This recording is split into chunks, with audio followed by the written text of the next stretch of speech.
one of the basic assumptions of economic theory is free enterprise economy or free market economy.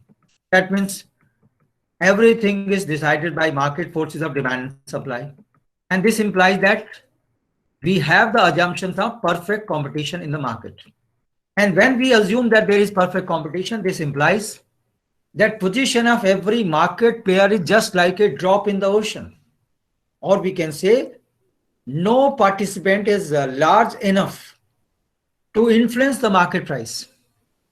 In this market, identical or homogeneous product is sold. There is free entry and free exit. And every market player is having complete information about the market conditions. Other basic assumptions like rationality of consumers and producers, self-centered or self-interested consumers, profit maximizing firms is implicit from the assumption of rationality. So in this basic competitive model, we assume that every consumer wants to maximize the satisfaction with self-interest in mind. And similarly, the rational firms would be operating to maximize their profits. So this competitive market is considered to be the marketplace where self-motivated consumers and profit maximizers firms meet. In this market, the profit maximizing firm charge a price that prevails in the market. And this market price is decided by market forces of demand and supply. As I said you, in free market economy, everything is decided by market forces of demand and supply. So under perfect competition, the market price is decided by the industry through market forces. And every individual firm has to only accept the price decided by the industry. And in case any firm dares to increase the price or dares to charge a price which is more than the prevailing one, it would lose all the sales or all the customers because homogeneous product is being sold in the whole market. And when people are able to get a product at lower price, why the firm charging higher price would be able to succeed in the attempt? Agriculture market without government intervention is an example which is close to perfect competition, though you cannot give so many examples of perfect competition. This competitive model ensures that all the available resources are efficiently utilized and there is no wastage. And that would imply that it is not possible to produce more of one commodity without losing something of the other commodity. And with competition among the sellers of the unskilled labor, wages come down because whenever there is a competition, it is reducing the price. And since under perfect competition, there is competition among both buyers and sellers. So there is fair treatment to everybody. So no overcharging, no exploitation. Next topic is incentives and information. And this cover prices, property rights, and profits. The price system ensures that the goods belong to those individuals and firms that are most willing and able to pay for them. Again, I would like to remind you that here we are assuming that there is a free market economy. Now, this is one of the basic assumptions about which I have already reminded you. So the goods are not distributed with welfare objective in mind. Rather, the goods and services are distributed only to those persons who are able and willing to pay the maximum possible price. Now, these prices also convey the information as to how individuals value different goods. And it is the profit motive that induces the firm to respond to the information provided by the prices. That means in case they feel that there is more profit in production and sales of a particular product, the resources will be diverted from the production of other commodities to the production of this commodity under consideration. And the signal will be rise in the price. And the cause will be rise in the demand. So when consumers demand more of a particular commodity, assuming other things remaining constant, the profit margin rises for that particular commodity. So the supplier will divert their resources from other commodities production to that particular commodity. And for profit motive to be effective, we must have private property right. Now, when we are discussing this model and the relationship between incentives and information, property rights and profits and price, it is clear that whatever we have studied under economic system, particularly capitalist economy, is very useful in understanding this topic. And we know that under capitalism, we have private property. We have the role of price mechanism to determine the market price through demand and supply forces. And there is profit motive. So without private property, the firm would have no incentive to invest in the factories. And through investment, they will be able to produce goods and services which consumers ultimately want. And this property right includes not only the right of the owner to use the property, but also to sell the same whenever he or she feels so. And in case this property is land, which is the most important input in the agriculture sector, the owner of the land would look for the most profitable use of the land. Likewise, same is the case with a factory or building. Similarly, the owner of the house has incentive to maintain the property such that he or she can sell it, or rather resell it at a higher price when he or she wishes to move. So we can say profit motive combined with the private property is responsible for incentives. Now we can summarize the ingredients of the basic competitive model.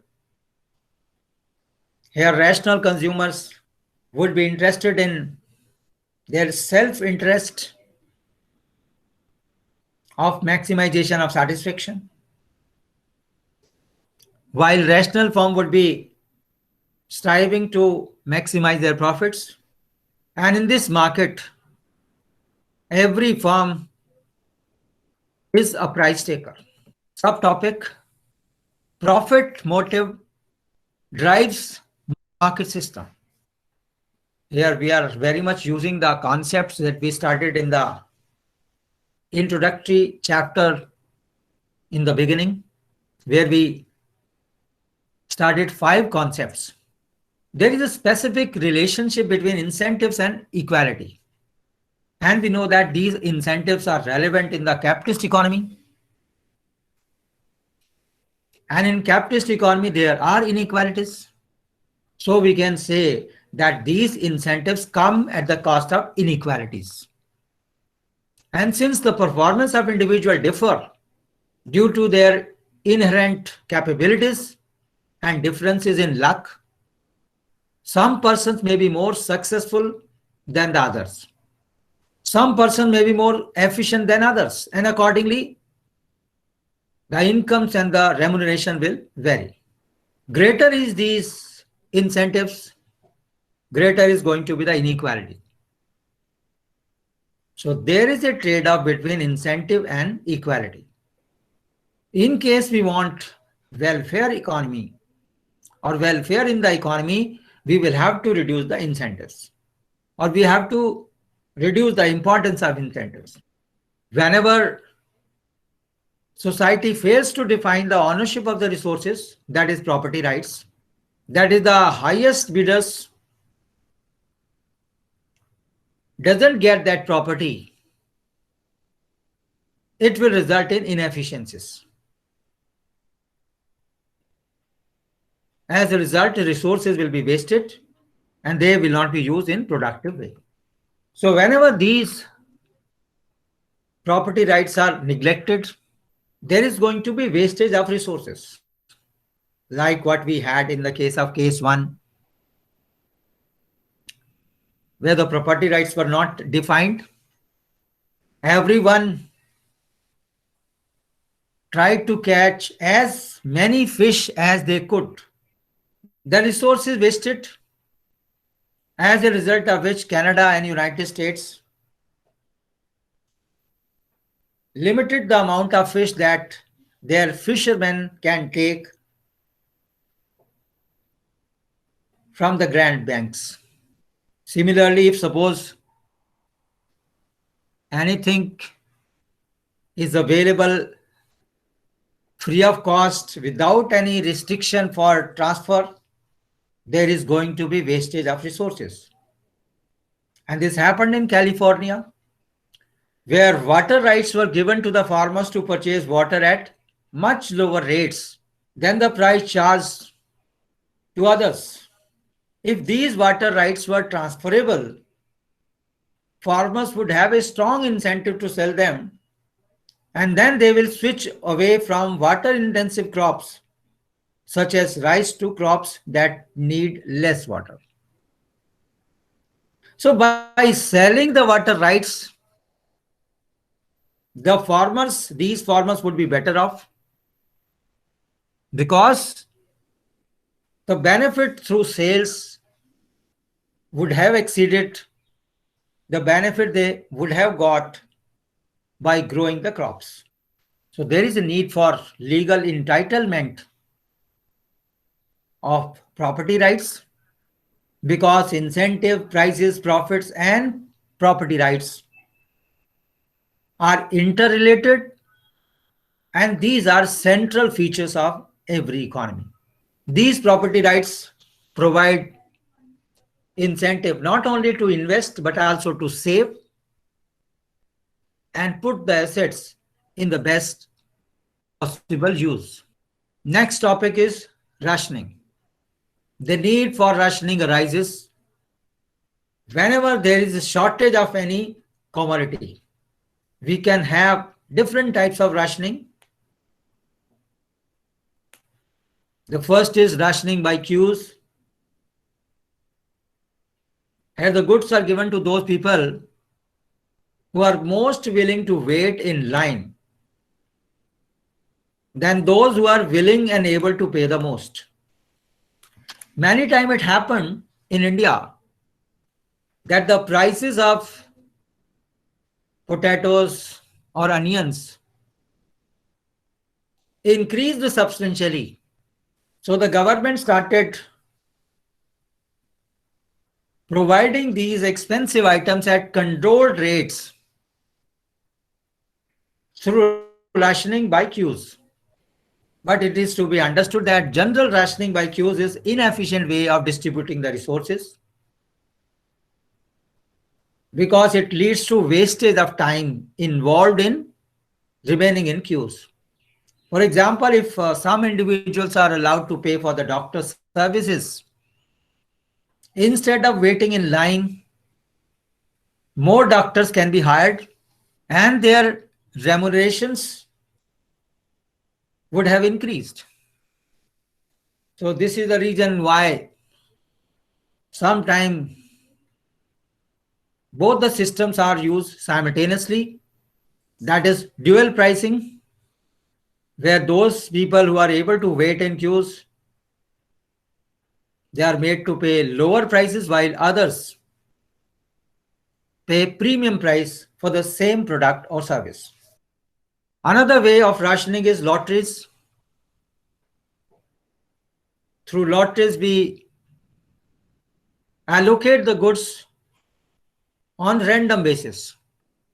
And this allocation is based on the principle of probability, where everyone gets equal chance of being selected.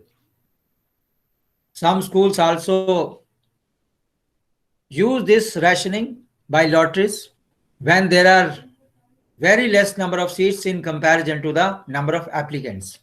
Then we have rationing by coupons. Under this system, the commodity consumer must pay the market price by producing a coupon. And this coupon system may be of two types, tradable and non-tradable. There are some companies which are offering these coupons for sale, and that system results in efficiencies. But there are certain coupons which are attached to newspapers, and such non-tradable coupons lead to inefficiencies. And these are also responsible sometimes for creation of black market also. Because there are some people who may have habit of collection of the coupons through different sources, and they may sell the same in the black market. Next topic is opportunity sets and trade-offs.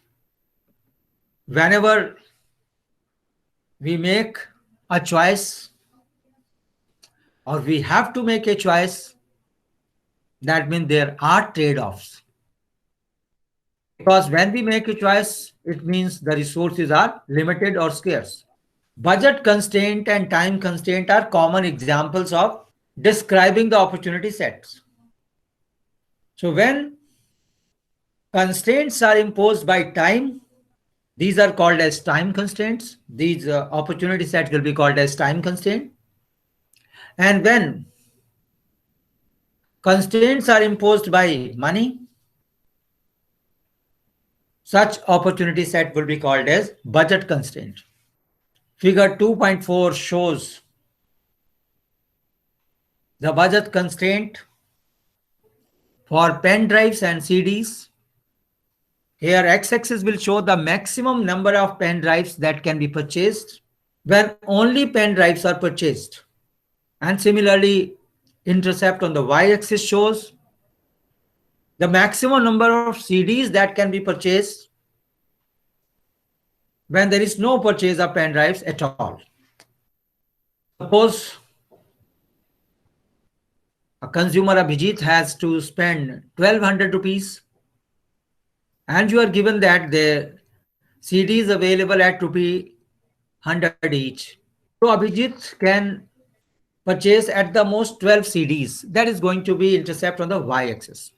And suppose pen drives are available at rupee 200 each. So Abhijit would be able to purchase 6 pen drives. That is going to be intercept on the x-axis.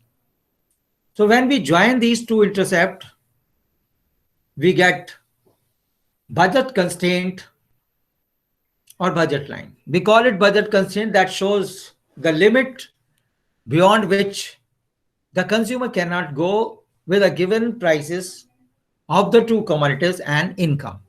So any combination like shown by point F is beyond the reach of the consumer, which is outside the budget constraint.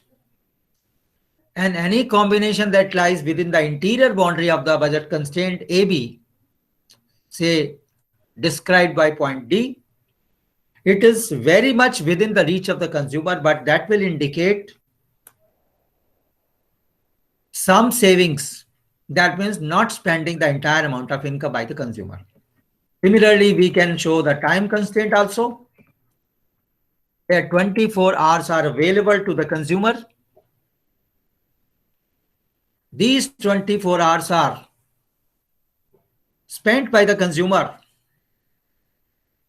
either on watching TV or on other activities. So for both the activities, we are having 24 hours.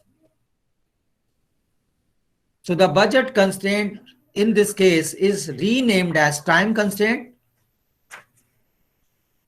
and it is shown in figure 2.5.